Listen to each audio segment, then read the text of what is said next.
Арыбагасыздар, урматтуу телекөрүүчүлөр, биз лекцияларыбызды улантабыз. Жалпы теманын ысымы Атилла кыргыздардын даңазалуу баатыры. Бүгүнкү болсо карай турган тема эки тил, немис тил, анан кыргыз тил. Бүгүнкү сөздөрдүн окшоштугу. Өткөн лекцияда мен айтып кеттим эле, кайсы сөздөр тарыхый убагында мурун, байыркы убагында бири-бирине шайкеш келип, кандай лексика, фонетика, грамматика бири-бирине шайкеш келип, бири-бирине сиңип, кандай булар бүгүнкү деңгээлге келди деп ошонун баарын мен айтып бергем. Эстетип кетейин, немис тил болсо байыркы готик тилдин ошондон таркаган. Кыргыз тилди болсо байыркы гундардан таркаган. Ошолордун туяктары. Байыркы гундар болсо байыркы кыргыз кыпчак тилде сүйлөгөн. Ошону менен бүгүнкү кыргыздар, анан бүгүнкү немистер ортосунда да окшоштук бар. Бул кандай окшоштук? Мына алыска барбайлы словарьларды көрсөтөйүн, словарь менен. Большой немецко-русский словарь. Москвада чыккан 2008 жыл. Бүгүн ушул словарьды пайдаланат. Акыркы словарь ушул. Ушул жерде издеп көрсө, абдан көп сөздөр бар, окшош. Кыргыз тилде, немис тилде окшош. Артикуляция жагы, экинчиси мааниси тарабы, мааниси жагы экөөдөн окшош. Мына баштайлы. 83 бетте жүрөт, алп деп жүрөт. Алп, домовой, злой дух, душащий людей во сне. Алп деген сөз кыргыз тилинде да бар. Алп. Жанагы душащий людей во сне деген алп басты, уктабасаң алп басып кетет. Алп басты. Алп, мына. Окшош. Алп басты. Же. Мына. Словарьда жазылып турат. Аул. Поселок Кашада Тюркских деп турат. Кочевников. Бул словарьда турат. Биздин словарьда жок. Мисалы, например, Зидлунг, поселок немецких кочевников деген жок. Аларда бар. Бизде андай жок. Биздин словарьда аларда бар. Анткени алар бул сөздү пайдаланып атат. Бүгүнкүгө чейин аул деп турат. Словарьда бөкке, бөкен, козел, баран, самец, горный козел. Бөкөн деген сөз бар кыргыз тилинде. Тоодо жүргөн эчкелерге, жапай эчкелердин синонимы. Кийик деп коет. Мына бөкөн, бөке. Же эдел дейт, благородный. Эдел, благородный. Кыргыз тилинде адыл дейт ал киши, адыл, благородный деген, адыл. Гаттин, супруга, кыргызча катын дейт. Эми бизде кыргыздарда кичине бул сөз мындай мааниси кичине негативдүү жакты болуп калыптыр. Катын деп. Бирок башка түрк тилдеринде, өзбек тилинде, казак тилинде катын деген нормалдуу сөз. Эч кандай жана негативдүүсү жок, позитивдүү сөз.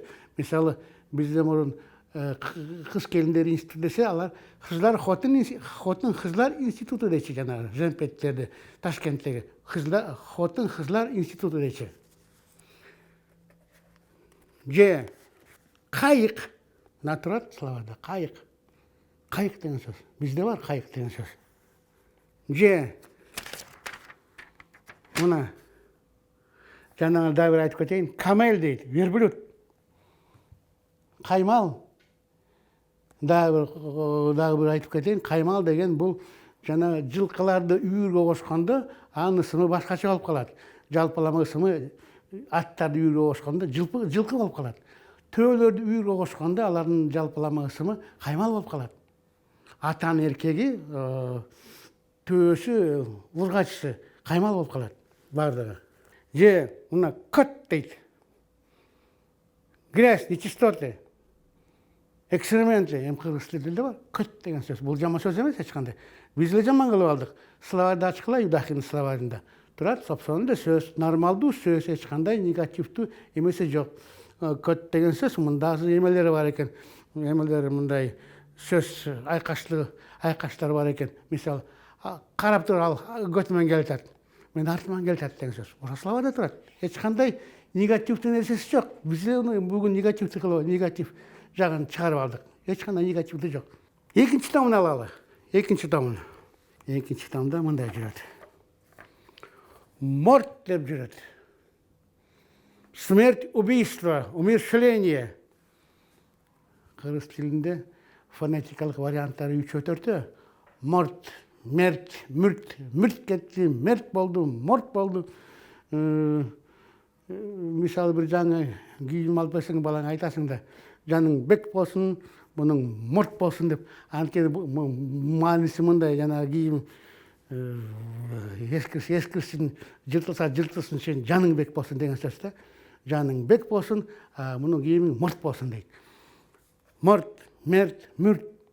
Ошол эле маани. Нарун, питание, пропитание.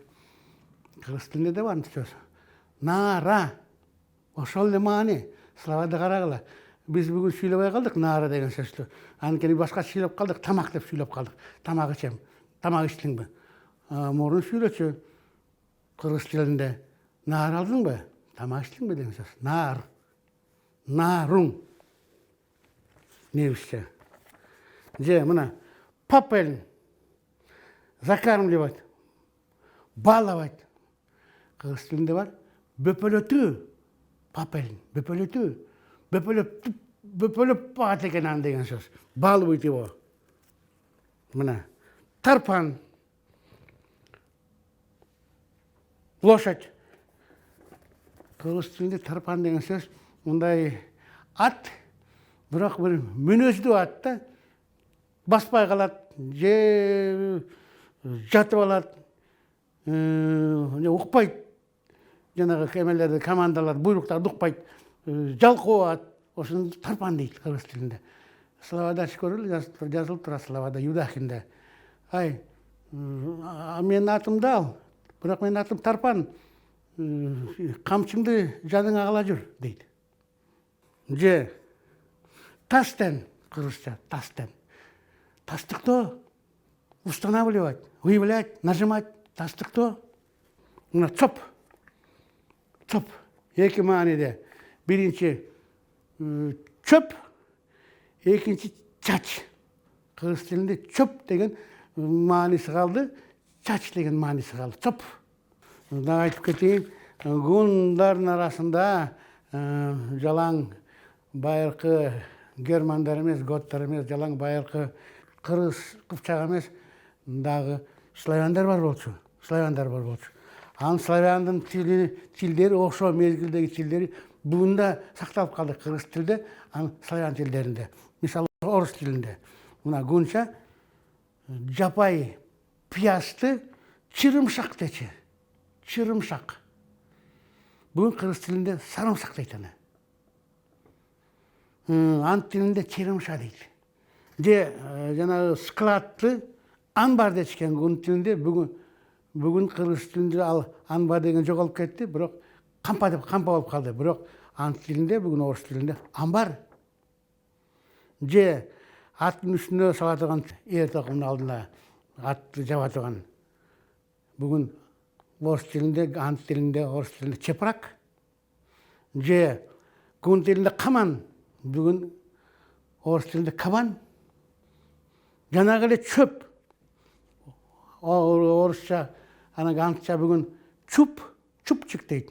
Üç tilde süйлөгөн elder, bayırkı Kırgız Kıpçak tilde süйлөгөн elder, bayırkı German tillerinde süйлөгөн elder bular Gotlar, bayırkı Slavyan tillerinde süylөгön elder bular Ant, Venet, Kroat, Kriviç, Rosamondor. Got tilinde, Ant tilinde, bugünkü orus tilinde şaykeşlikler de köp. Misalı, Got tilinde Medos, bugünkü orus tilinde Venet tilinde, bugün orus tilinde Mёт deyt. Got tilinde Lugan, Venet tilinde, yani bugün orus tilinde Ilgat deyt. Got tilinde Şramme, bugün Venet tilinde, bayırkı Venet tilinde, bugün orus tilinde Şram deyt. Got tilinde Abrupt, bilimini gizip alır. Venet tilinde, orus tilinde bugün Abrupt deyt. Got tilinde Nüstern, bugün Venet tilinde, orus tilinde Nozdri deyt. Bugünkü Kırgız tili, bayırkı Kırgız tili, Kırgız Kıpçak tilden tarqagan. Til ilimde гун тили деп коет.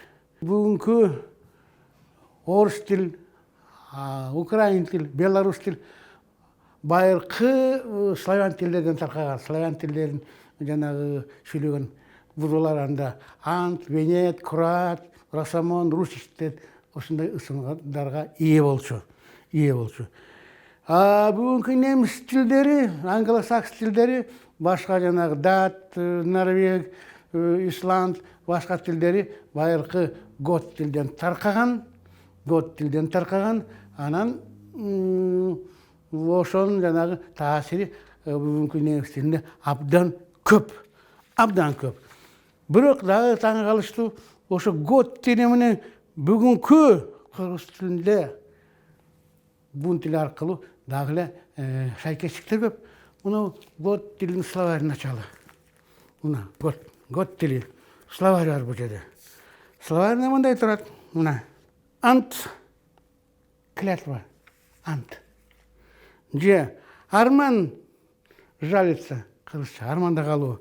Же ата отец. Же байран берүү, принести, отдавать. Же пайдан бүгүнкү пайда көрүү, иметь выгоду. Же майтан майдан бүгүнкү кыргыз тилинде. Же баран, фаран баруу. Гот тилинде дагы эле көп бүгүнкү кыргыз тили менен жанагы шайкештиктер абдан көп. Дагы бир нерсени айтып кетели.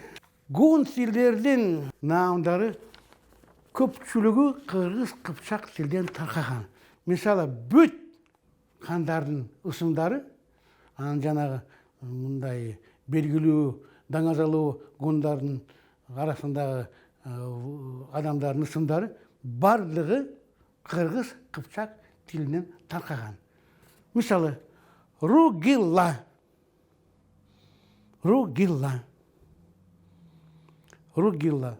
деген урук уулу, бул хан, гундун халы. Тоту деген байыркы кыргыз кыпчактын сөзү, бул ат жана кунанды ошондо тоту дечи. Кунандан кичине жогору жарым 3-4 ай өйдө кеткен атты тоту дечи. Тотунун уулу. Же Байду деген эмесин иштеп таппай койдум мен, маанисин таппай койдум, бирок ууласы турат. Же Айбарс, айдын барсы. Же Октор, ок аткыч. Же аялдын аты Эрихан, Атиланын аялынын ысымы Эрихан болчу. Эрихан деген бул биринчи карасаң бул эркек кишинин ысымыга жакын болуп атат. Бирок бул ысым мындай мааниде бар да, кыргыздар бүгүн коет. Бурул, 2-3 кыздан кийин эркек бала болсун деп. Бурул деп коет, бурулуп кетсин. Же Токтобөбө, кыздар менен токтосун, бал бир эркек бала болсун дейт. Же Уулкан дейт. Же Уулжан дейт. 2-3 кыздан кийин эми эркек бала төрөсүн деп кыргыздар ушундай ысымдарды кое берет. Эрихан ал гундун ушундай ысымы.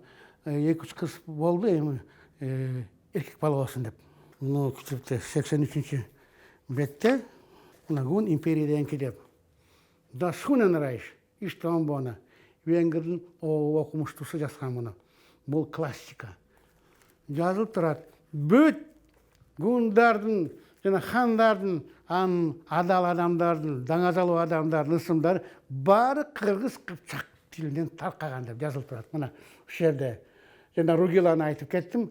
Атила бул ата уулу. Же Мончок, же Монзук. Жана эле Мончок. Же Айбарс айтып кеттим. Же Эрнак, киши деген сөздө жүрөктүү киши, Эрнак. Же Элкал, элдерди башкарган киши. Же Деңизов, деңиздей жүрөгү чоң болсун деген ысым. Же мисалы Каратон деген сөз, бул тон деген байыркы гун тилинде, бүгүнкү кыргыз тилинде тон деп кийимди айтат. Амурун жана согушка кийген кийимди тон дечи. Акара деген түздү берет. мурун кара деген күчтүү деген сөз болчу. Кара күч деген сөз абдан зор күч деген сөз да, кара күч. Күчтүү. Кара тон же улдин өлбөс. Же барсих барсқа окшош, барстай болсун деген ысым. Же эскам жанагы кам деген сөз бул мындай түшүнсө болот. Шаман бүгүнкү кыргыз тилинде молдо. Эскам бул деген эстүү шаман. Эскам. Же атакам атам шаман. Же улт зундур дейт. Улт зундур. Улт зундур. Улт деген сөз байыркы кыргыз кыпчак сөзү. Улт деген мурунку деген сөз да байыркы деген сөз. Олт. Ошон үчүн аларда олт деп калып калды. Англисакстар алып калды олт деп. Улт зундур же улуу зундур. Бул зундур деген сындыр деген сөз. Жеңичүү деген сөз. Улт зундур. Же кел кал, келип кал. Баламды бер.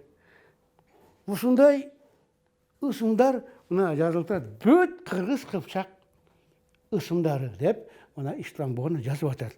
33-чү баракта. Эми дагы бир айтып кетиш керек. Эми жанагы